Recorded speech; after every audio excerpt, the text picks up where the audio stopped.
আজকে সকাল সকাল ওয়েদার দেখেছেন কি বাজে, তাই না? এই অসময়ে বৃষ্টি একদমই ভাল লাগে না। তবে এই যে বৃষ্টি হয়ে যাচ্ছে, ওয়েদারটা হয়তো একটু ঠান্ডা হবে, কিন্তু তবুও এই অসময়ে বৃষ্টি একদমই ভাল লাগে না। তবে একদম সকালবেলা ওয়েদারটা বেশ ভালোই ছিল, কিন্তু এই একটু বেলা হতেই শুরু হয়েছে বৃষ্টি। তো যাই হোক বন্ধুরা, গুড মর্নিং। কেমন আছেন সবাই? আমি সুপর্ণা, আর আমার নতুন আরও একটি ভিডিওতে আপনাদের অনেক অনেক ওয়েলকাম জানাই। আশা রাখছি যে যেখান থেকে আমার এই ভিডিও দেখছেন আপনারা প্রত্যেকেই খুব ভালো আছেন, সুস্থ আছেন। এটা শনিবারের ভিডিও, আর এখন ঘড়ির কাঁটায় বাজছে সকাল 10টা। আর এখন থেকেই আপনাদেরকে সাথে নিয়ে একটা নতুন ভিডিও স্টার্ট করছি।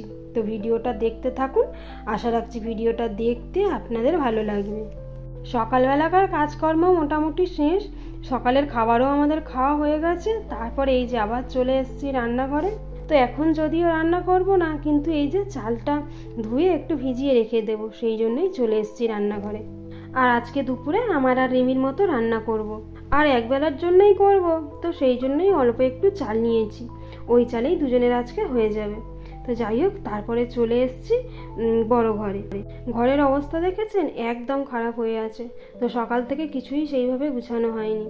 আর ওই যে বিছানার ওপরে কতগুলো কাগজপত্র ছিল দরকারি, তো সেইগুলো আগে সরিয়ে রেখে দিলাম।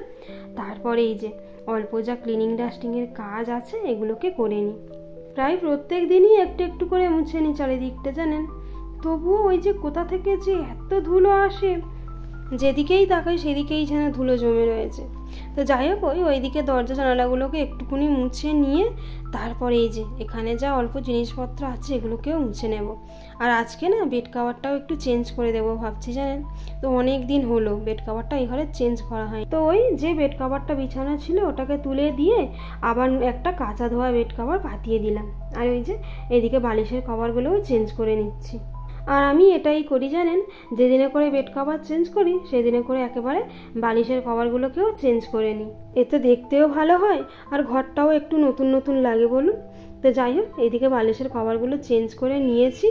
আর ভাবছি না এই ছোট যে বালিশগুলো আছে এগুলোকেও 2-1 দিন পরে দেখি কেচে নেব।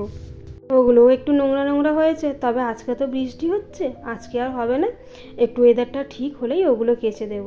আর তারপরে এই যে ড্রেসিং টেবিলের উপরে দেখেছেন কি অবস্থা, ক্লিপ গার্ডার সব ওর ওপরেই পড়ে থাকে। তো ওইগুলোটাও যেখানে যেটা থাকে রেখে দিয়ে আর এই যে এই জায়গাটাও ভালোভাবে একদম মুছে পরিষ্কার করে নিচ্ছি। আর এরপরে চলে আসলাম ছোট ঘরে। তো এই কালকে একটু ওয়েদারটা ঠান্ডা ঠান্ডা ছিল, তো সেই জন্য না নিচে আর বসিনি, জানেন, এই কার্পেটটা পাতিয়ে বসেছিলাম। তো ওই রাত্রে ওইভাবে গুটিয়ে রেখে দিয়েছিলাম। তো এখন এই যে ভালোভাবে ভাঁজ করে নিয়ে তারপরে যেখানে থাকে সেখানেই রেখে দেব। তো ওই ঘরের বেড কভারটা চেঞ্জ করলাম, আর ভাবলাম তাহলে এই ঘরের বেড কভারটাও একেবারে চেঞ্জ করে নিই, তাহলে আবার দুটো একসঙ্গে নিয়ে কেচেও দিতে পারবো। তবে এই ঘরের বেডশিটটা না খুব একটা নোংরা হয় না, জানেন। এই ঘরে তো খুব একটা ইউজ হয় না, ওই শুধু রিমি পড়তেই বসে, তো ততটুকুনি যা নোংরা হয়, ওই জন্য এই ঘরের বেড কভারটা একটু কমই কাচা ধোয়া করি।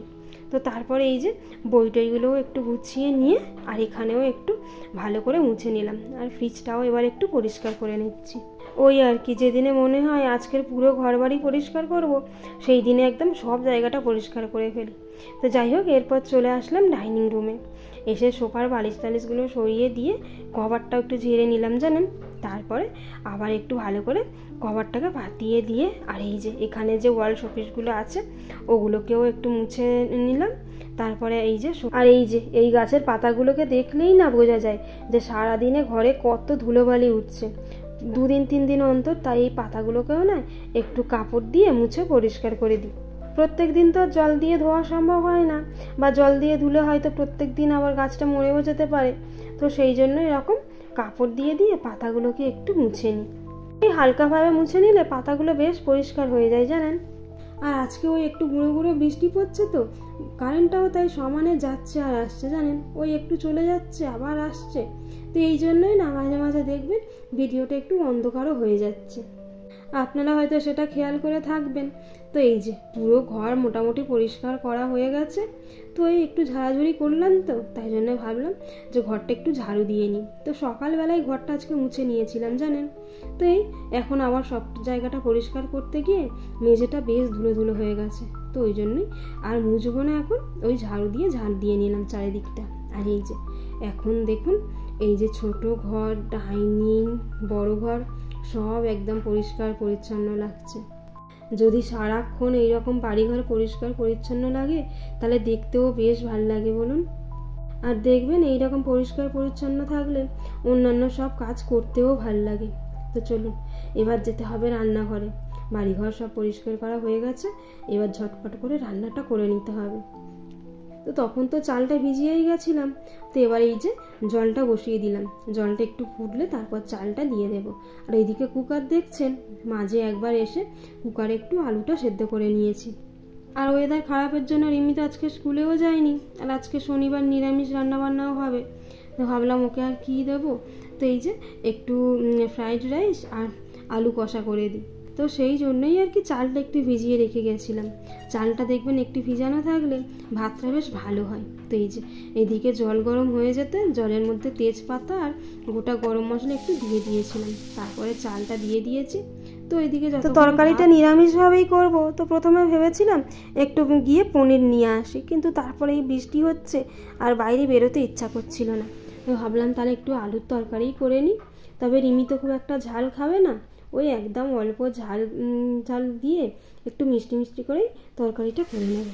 এই যে এইদিকে তরকারিও মোটামুটি মশলা কষানো হয়ে গেছে, আলু টালু সমস্তটাই ভালো করে কষানো হয়ে গেছে। আর এই যে এবার পরিমাণ মতো জল দিয়ে দিয়েছি। আর দেখলেনই তো ওইদিকে ভাতটাও হয়ে গেছে, তো ভাতের ফ্যানটাও ঝরিয়ে নিয়েছি। আর আলু তো সেদ্ধ করেই নিয়েছি, তো তরকারি হতে খুব বেশি টাইম লাগবে না জানেন, ওই জন্য অল্প একটুই জল দিয়েছি। তো এইদিকে যতক্ষণে তরকারিটা একটু ফুটবে ততক্ষণে এই যে এইদিকে আমি গাজর, বিনস, ক্যাপসিকাম এগুলো একটু কেটে নিচ্ছি। আর ফ্রাইড রাইস করতে তো খুব বেশি টাইম লাগে না, আর অনেক দিন পর জানেন এইভাবে খুব তাড়াতাড়ি করে একটু রান্না করে নিলাম। চলুন তরকারিটা হয়ে গেছে, বাটির মধ্যে ঢেলেও নিয়েছি। এই যে অল্প করেই করলাম জানেন।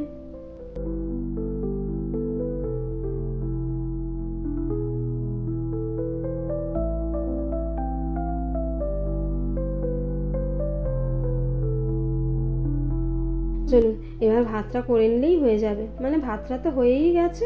তো এবার এই যে তেল গরম করে একটু ঘি দিয়ে দিলাম জানেন, ঘিয়ের ওপরে এবার এই যে গাজর, ক্যাপসিকাম, বিনস এটা যেটা কেটেছিলাম এগুলোকে দিয়ে হালকা করে ভেজে নেব। আর ওদিকে ভাজতে বসিয়ে দিয়েছি, চাপাও দিয়ে দিয়েছি জানেন। তো এদিকে ততক্ষণে ভাজা হোক, আর এই যে ততক্ষণে এদিকে আমি অল্প দুই একটা বাসন জমেছিল, বাসনগুলোকে মেজে নিচ্ছি। খুব একটা বেশি বাসন জমেনি, ওই অল্পই জমেছিল। তো ভাবলাম আর জমিয়ে রেখে লাভ নেই, একেবারে মেজে ধুয়ে নিই। আর বেশ বেলাও হয়েছে জানেন, প্রায় 1টা মতো বাজে জানেন। রিমিও স্নান করতে গেছে, তো ওই যতক্ষণে স্নান করে বেরোবে ততক্ষণে আমার এদিকে খাবারটা রেডি হয়ে যাবে। তারপরে রান্নাঘরের যা মাজা ধোয়া আছে এগুলোকে মেজে ধুয়ে নিয়ে তারপর আমিও স্নানটা করে নেব। তো ভাতের মধ্যে দেখলাম একটু নুনটা কম হয়েছিল জানেন, তো এই জন্য ভাতটা ভাজার সময় আবার একটু নুন দিয়ে দিলাম আর একটু ঘিও দিয়ে দিলাম। চলুন ভাতটাও হয়ে গেছে, তো এইভাবে করার মধ্যেই থাক, গরম থাকবে ভালো। আর আজকে তো ওয়েদারটা ঠান্ডা ঠান্ডা আছে, একটু খাবারটা গরম গরম হলেই খেতে ভালো লাগবে। আর আজকে সবজিগুলো একটু বড় বড় করে কেটেছি, তো দেখতেও কি ভালো হয়েছে দেখুন।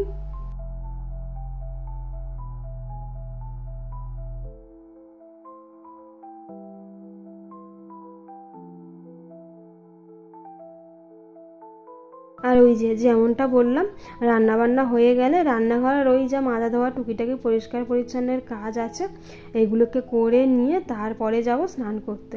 তো এই যে ওই সকাল থেকে তো রান্নাবান্না হচ্ছে, তো ওভেনের অবস্থাটা একদমই খারাপ ছিল, পুরো একদম মেজে ধুয়ে পরিষ্কার করে নিলাম। আর এই যে বেসিনটাও একটু মেজে নিচ্ছি জানেন, সারাক্ষণ তো জল পড়ে, তাই একটু মেজে না নিলে জলের একটা ওই স্টিলের বেসিন তো একটু দাগ হয়ে যায়, সেই জন্য প্রত্যেক দিনই এটা একটু করে মেজে নিই।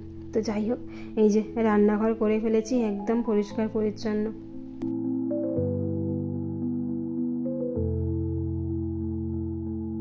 চলুন এরপর স্নান টান করে ঠাকুরের পুজো দিয়ে আর এই যে খাবার নিয়ে বসে গেছি।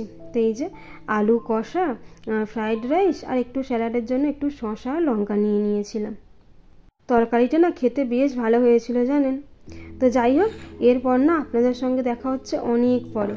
তো গুড ইভিনিং বন্ধুরা, এখন ওই সন্ধ্যে 6টা মতো বাজে। রিমি পড়তে গেছে জানেন, ওর আজকে 5:30 থেকে পড়া ছিল, তো ওকে পড়তে দিয়ে এসে তারপরে এই যে আমি ঠাকুরের সন্ধ্যেটা দিয়ে নিচ্ছি। তাহলে বন্ধুরা, সন্ধ্যে দিতে দিতে আজ ভিডিওটি এখানেই শেষ করছি। আপনাদের সঙ্গে দেখা হবে আবার খুব তাড়াতাড়ি পরবর্তী ভিডিওতে।